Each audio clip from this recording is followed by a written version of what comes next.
Imagine getting fined for drinking a single beer on a park bench, or being told the government can reject your baby's name because it sounds too strange. Sounds fake, right? But these are real laws, currently enforced in Poland. And here's the twist. Most of them actually make sense once you understand why they exist. This video breaks down some of the strangest Polish laws that sound completely made up, and reveals the hidden logic behind them.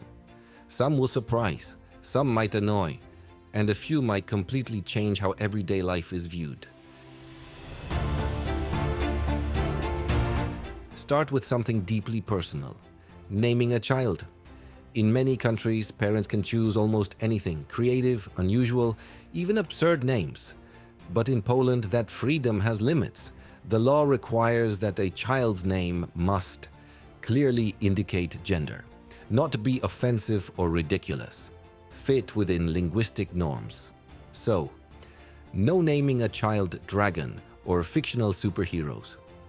At first, it sounds restrictive, even outdated. But here's the deeper reason. Polish grammar is heavily gendered.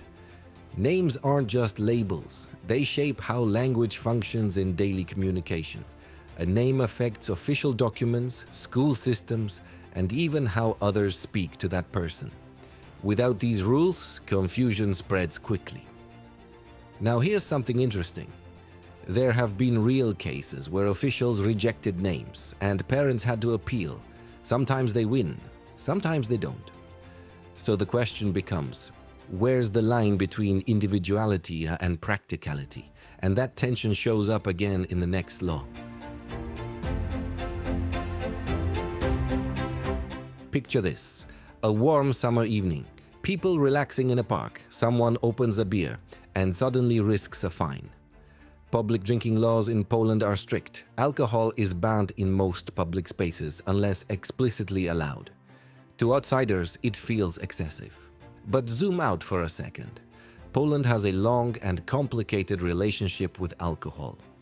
For decades, public drinking was tied to disorder, safety concerns, and social issues. So this law isn't random, it's preventative. It aims to reduce public disturbances, improve safety in shared spaces, limit visible alcohol culture in everyday environments. But here's where it gets interesting.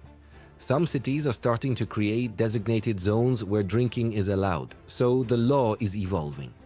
And that raises a bigger question. Should public behavior be tightly controlled or gradually relaxed?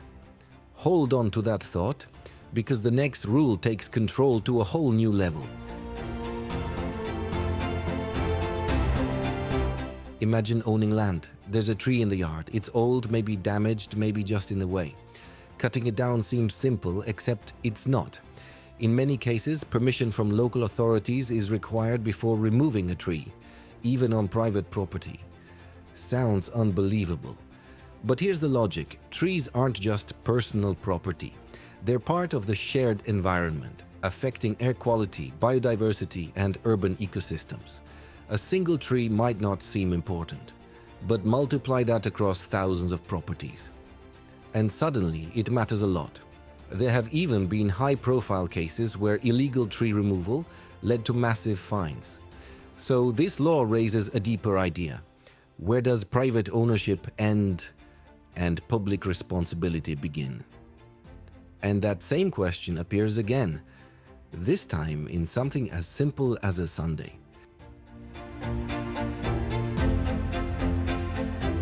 Walk through a Polish city on a Sunday. Something feels different. Many large stores are closed.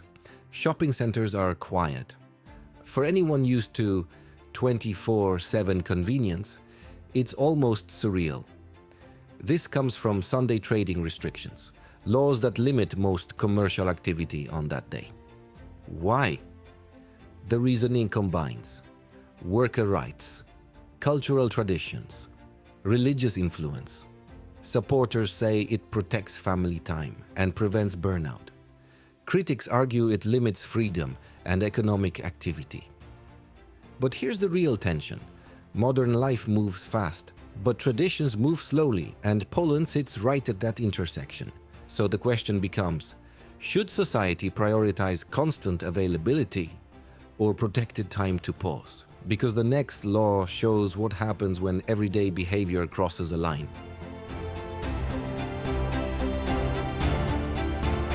There's a law in Poland that sounds almost vague: disturbing the peace. At first it seems obvious, no loud parties at night. But the scope is broader than expected. It can include excessive noise, public arguments, disruptive behavior at odd hours. Even something like vacuuming late at night could, in theory, cause problems. Now pause for a second. This isn't just about rules, it's about shared space. In densely populated areas, small actions affect many people. So the law acts as a kind of social boundary. But here's the interesting part. What counts as disturbing isn't always clear.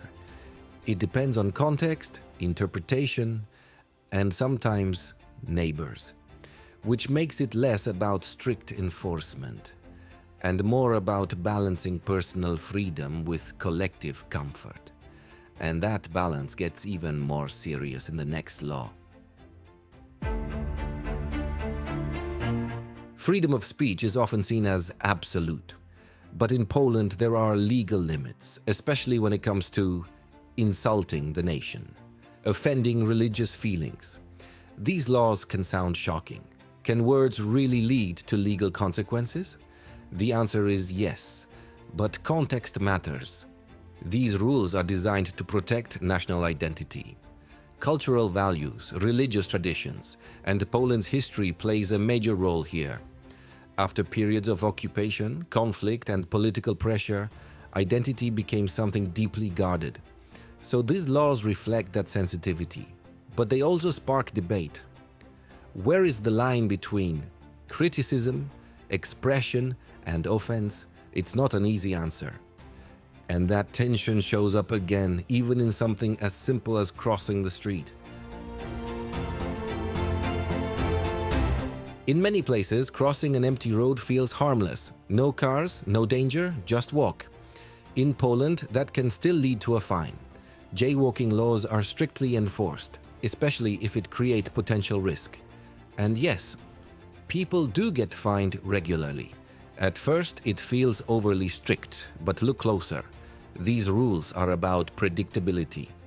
Drivers rely on pedestrians using crossings. Pedestrians rely on drivers expecting them there. Break that system, and accidents become more likely. So even when it feels safe, the law prioritizes consistency over personal judgment. And that idea, responsibility in everyday actions, shows up one last time. Winter in Poland isn't mild. Snow, ice, slippery sidewalks, it's part of daily life. But here's the surprising part. Property owners are responsible for clearing the sidewalk in front of their home. Not doing it. That can lead to fines, or worse, liability if someone gets injured. So even though it's public space, the responsibility is private. Why? Because it's efficient. Instead of relying entirely on city services, responsibility is distributed. Everyone contributes, at least in theory. And suddenly, a simple task like shoveling snow becomes part of a much larger system.